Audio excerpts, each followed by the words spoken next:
છે મંદિરે. આ મંદિરનો હાવભાવ જ કઈ એ વખતે જે માણસો રહ્યા ત્યારે બહુ અલગ હતું, બહુ જાહો જલાલી. પબ્લિક જોવે એટલે ના પૂછે. મંદિર હતું, આ હનુમાનજી મંદિર હતું. પછી થોડુંક અહીંયા આગળ તમને બતાવું.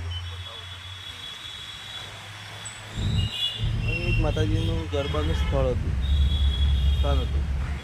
એ ત્યાં ઓટલા જેવું હતું, જોરદાર. પણ આજે છે નહીં. સિસ્ટમ જ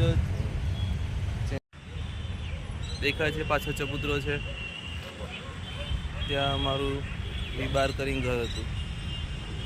પછી ત્યાં પાછળ મોટાભાઈનું ઘર હતું.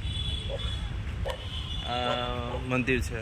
હવે આ જગ્યા પર કશું રહ્યું નથી.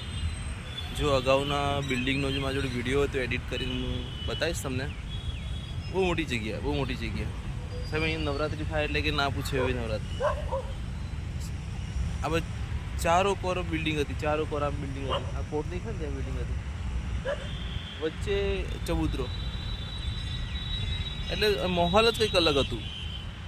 ગવર્મેન્ટ ઓફિસર ક્વાર્ટર સામે ગેટ આવ્યો, બરાબર, અને મંદિર. અમે ખાસા વર્ષ રહ્યા, પણ બહુ મજા આવી ગઈ. પણ આજે એ જગ્યા પર ઝીરો છે, કશું છે નહીં. એટલે સમય જતાં વસ્તુ બદલાઈ જાય છે અને દરેક વસ્તુનો અંત હોય છે. જગ્યા 100 વર્ષ, વધારે 50 વર્ષ એ માણસ ત્યાં રહેતો નથી હોતો. કોઈક જગ્યા એવી હોય જે એવરગ્રીન હોય છે હંમેશા. પણ આજે જગ્યા ગવર્મેન્ટ કંઈક એમને ડેવલપમેન્ટ કરે છે, કંઈક અલગ કંઈક વિકાસ કરી રહ્યું છે.